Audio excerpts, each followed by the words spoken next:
did bicep, we did brachialis, so working as a system, a lot of pulling.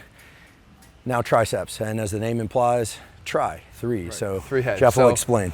Long head, lateral head, medial head. So the lateral head and medial head are on the outside of the arm here. The lateral head is this part here. They don't cross the shoulders. So we talked about the long head of the biceps, the long head of the triceps that cross the shoulder. So their main function is just extending the elbow, right? Just the hinge joint of the elbow. Can it make the elbow go straight? And then of course you bend it to set up the next repetition. If you talk about the long head of the tricep though, because it has crossing of the shoulder joint, then the position of the shoulder matters. And the way to put that on stretch, the same way we put the long head of the bicep on stretch, was to put that back behind our body. For this, we want to put it up overhead. So the arm goes up overhead, right? And then in that position there, we're going to get a more favorable stretch, again, influencing more of that long head versus the other 2 heads. Not isolating, impossible. They all 3 contract, but it's a way to influence them. Because those tend to be some of the more difficult exercises, you do want to front load them and do them in the beginning of the workout. Now, this is what's key. My favorite exercise, one of my favorite exercises of all time, but my favorite tricep exercise is a lying tricep extension. Some people call it skull crushers. I don't like to target the skull. I like to go back behind the head so I can get more of that stretch on the tricep. But some people find that to be a little bit uncomfortable on their shoulders because the arms are overhead and it's a lot of stretch and weight behind their head. Some people then say, well, do a stretch with it, or do a dumbbell overhead extension like this. I find that to be much more uncomfortable because now you really have to get up overhead, and if you lack shoulder mobility like I do, that can become uncomfortable.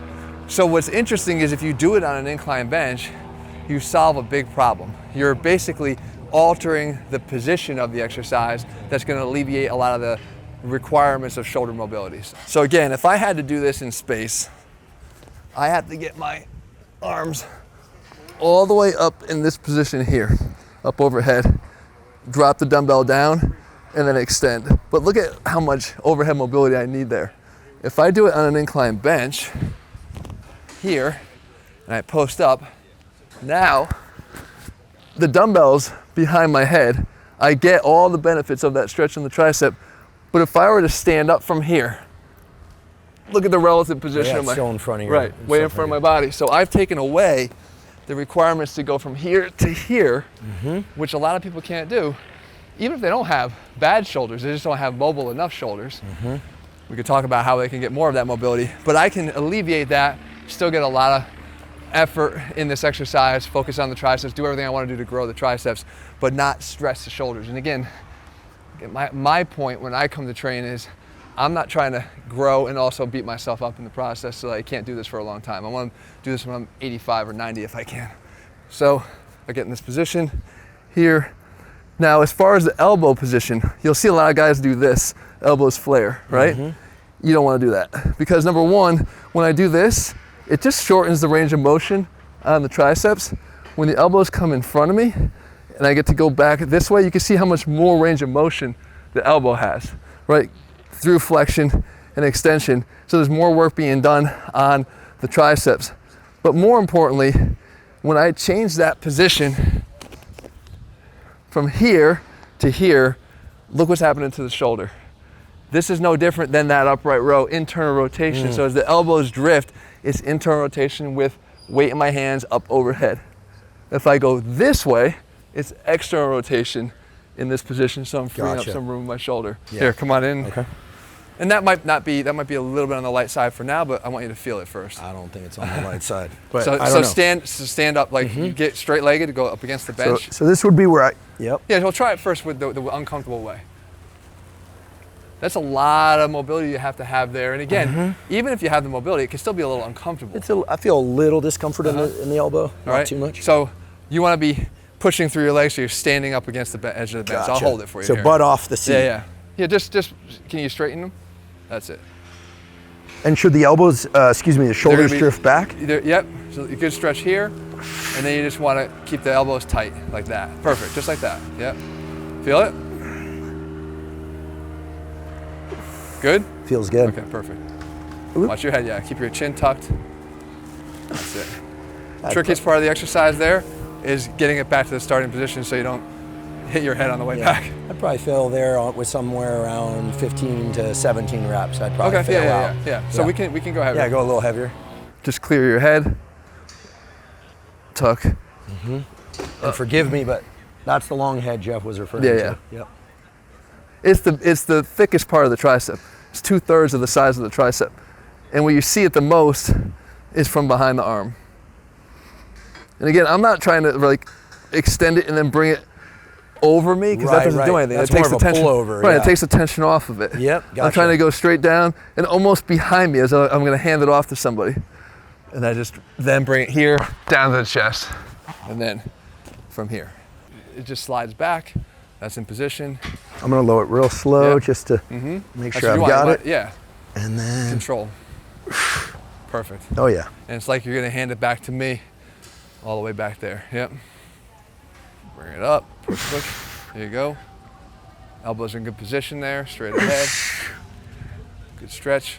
Over here, right to the chest, down, and then down. Another thing too, you're holding kind of under here. You can make it even easier just by getting around that way. Okay. All right, because then you're actually having to hold it, which is fine. But I mean, it can start to get heavy if you're underneath it. Then you're just sort of moving your arms through space. Yeah, definitely feel that in the long head. Yeah. Wow. Okay. Then what I think about is just palm straight to the sky then. Yeah, that's Right, 'cause actually that's all easier it to is. keep my elbows in. Yeah, the more on the side of the dumbbell, the more they're gonna want to flare. Really extend those elbows out. That's it. What should we think of in terms of position of self relative to where the weight is, right? Is that getting too technical? Yeah. It's not technical, it actually matters. I mean, if I just wanted to do a tricep exercise and make sure I was doing it right, I would focus on just moving the weight down. And again, focusing on the action of the elbow here, because this is not really focused on that long head.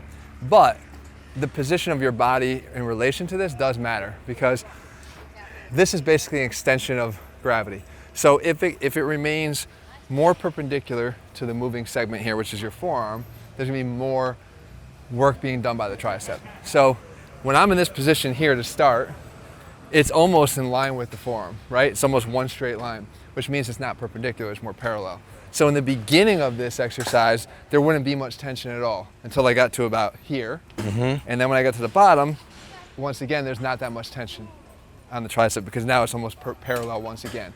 So if I were to be back here more, now I've made it more perpendicular to start, right? You can see the relationship of this to the, so it's gonna be a little bit more difficult in the beginning here. And when I get down to the bottom, it's even a little bit more perpendicular than it was in the beginning. So already a little further away from the stack causes a little bit more work to be done by the tricep.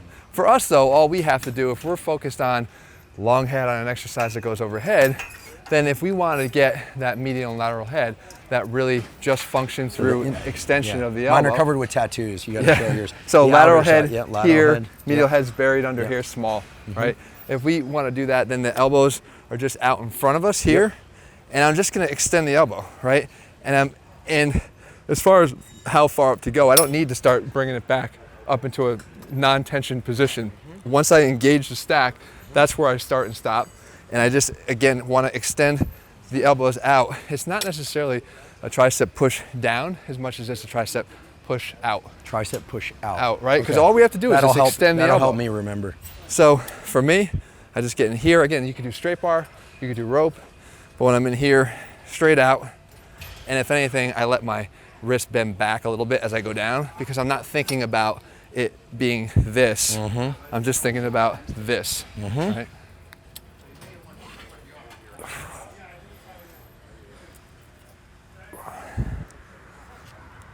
It's a very fixed, isolated movement. And you'll notice too, I tend to like hold that contraction a little bit at the end, A, to prove that I actually muscled it down there and I didn't just swing it down there.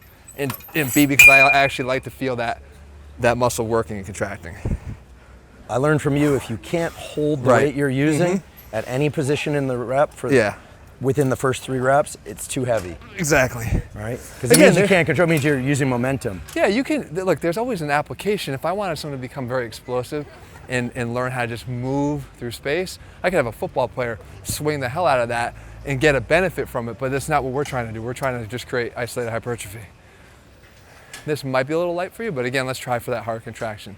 So you're pushing away. I want you to target here, that. Feel that? Yep.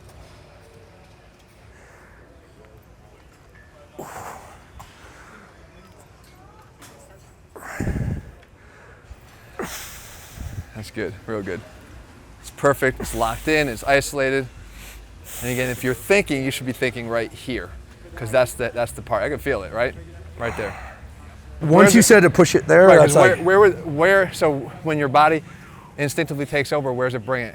Closer. Right. If So it you instinctively brings it there, you know go it's the probably- opposite direction. Go the Right, opposite right, way. right. Because the reason why, Yeah. when it comes in here, what can it do? yeah. Chest. If your body's compensating and trying to make it easier one way, you want to fight Right. that. You should fight in it. whatever way that's safe. Yeah, because Love that. is Yeah. doing what it knows is going to make it easier.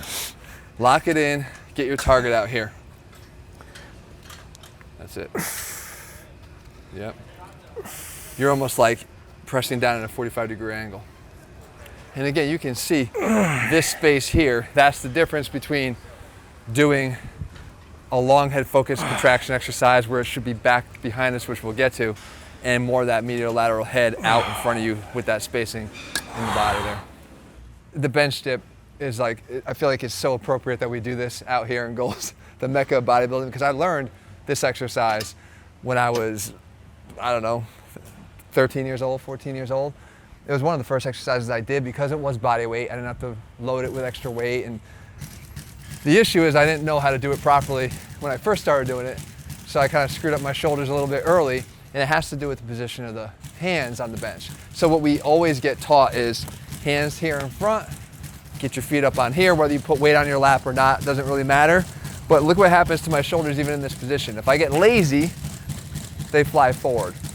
And this anterior shoulder displacement, we call it, puts a lot of stress on the anterior capsule of the shoulder, which only gets worse when I go down, right? Because now I'm extending. So when I extend the arm, that goes forward, right? So even though it's fixed here, I am extending because it's getting further back behind me. So it's dumping that shoulder even more forward.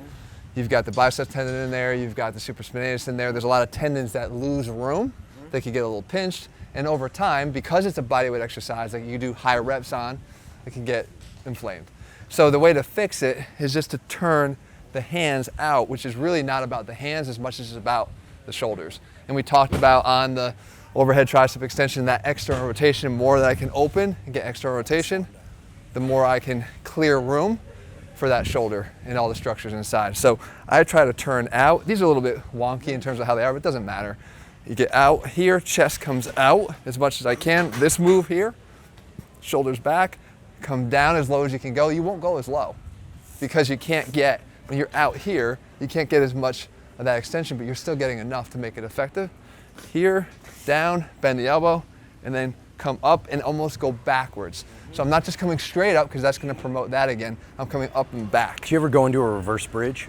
Yeah, Yeah. it's like that, Yeah. except we're not quite Okay, there, gotcha. right? So we're up this way. Okay. Chest comes out, Yep. arms back. And what's beautiful about this is you're getting that extension of the elbow, but in that position So behind it's almost your like back. a kickback. It's like a kickback. You Yeah. only have a few options to get that arm behind the body with the elbow straight. This is one of the best ways to do it. It's one of the ways I always felt it the most. So now the butt's gonna go straight down, limited to, right, that's perfect for me. Now when you come up, you're going back at an angle. Do you feel that? Oh, yeah. Probably the most intense contraction you're gonna feel is this, because you're getting elbow extension and you're getting the extension at the shoulder. So you're gonna get all three heads maximally contracted. You see what I mean? Like we don't have weight. No. And you're at like 9, 10, squeeze. On this one, squeeze as hard as you can at the top. Squeeze, squeeze, feel that? Yeah. That's what I want you to go for every time. A really hard squeeze. So what I do is I start in this position here. Yeah. So it's stable, and then I just kind of come up here to here. Right, now the weight's right on my lap. I open up the hands again, here to here. Come down, up and press. So an easy way to, again, overload this. So about to a right angle or so, Yeah. approximately. Yep. I've already got good elbow flexion there, so I don't have to go much lower. All I start to do at that point is pull the shoulders forward, which I don't want to do when I try to push up and back. That one right there, like hard to hold it. It's got to be more than you could possibly do with a kickback. And then what we can do is you can take that off, Yep. Drop set. and then you go drop set right into the body weight and squeeze a few more out, which I love. Yeah, you're gonna find failure faster here, but that's perfect. Again, when you go down, you're not getting that dumping of the shoulders. It's not coming forward at all. You're maintaining the same chest position. It's perfect. If we're trying to get the triceps long head on stretch, we also want to get the triceps long head in its contracted position. That bench dip does a great job because it's back behind the body. You can do another variation of I guess you call it a push down. It looks a little bit like a kickback, but the main goal is to get your arms behind your body and elbows extended. What I like about this is that it ties into the back also. There's one of my favorite exercises we call a PJR pullover, where you go into a regular pullover, and as you come up, you stop about halfway, and then you continue extending through the elbows. Almost like throwing in the ball for soccer. Yeah. So it's like you're laying on a bench, of course. Yeah. But you're basically going into a pullover. You stop halfway and you go. That's because the lats and the triceps do tend to work functionally together. I think a lot of people don't appreciate how closely the lats and tris work. Right, because they think push-pull. Right. In terms of the triceps and lats. But functionally, they do work together well. So I can take an exercise where I get tricep extension, but also back contraction too, and it feels really good. And at the same time, it's checking that box of fully shortened tricep. So what I do here is I set up these two handles. Now, some people don't like to use the handles, or what they'll complain about is that when I get to the bottom of this, which looks like that, when I get to the bottom, that I can't hold the weight and I start to get pulled in this direction. But again, part of what I'm arguing here is like, if I can strengthen all of that together, and we're not using a super heavy weight here to do that, I should be able to keep a stable forearm and a stable wrist to do that exercise. We take it here, open up. Doesn't matter necessarily which is in front of the other, but I mix it up between sets. Yep. Back, so I almost row it back. Okay. Straight down to here. Great. All right, it just feels great.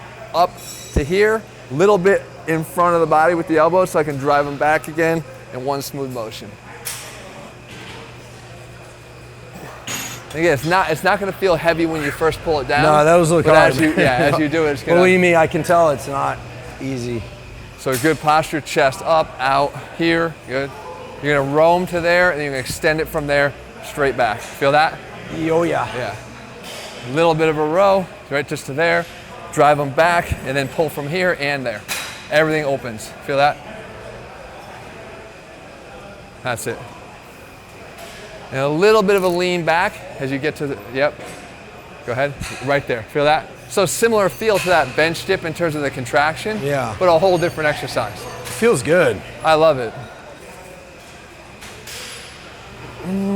Right there.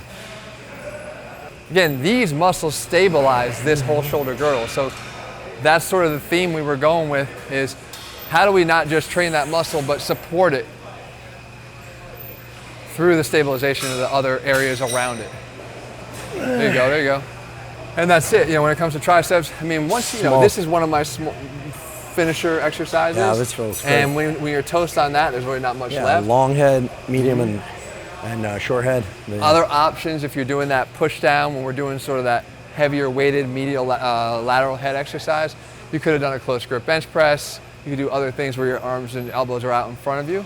There's other things that you could do, tricep pushaways. There's other options, but the mechanics are all the same, right? Full elbow extension, making sure that you're maximizing that force and tension through the repetition, and not ever just worried about moving from this point to that point. People learn exercises, literally they show pictures, start, finish, right? Whenever they see tutorials, this is what it looks like at the start. And those are good and bad. Right. Because it doesn't literally focus on the most important part, which is what it looks like in the middle. It's like saying baseball swing, start, right, and then it's like finish, right, over the wall. Right. There's a lot of work that goes in between. Yeah, absolutely. You're the man, Jeff. Thank you, man. Thank you. Appreciate you.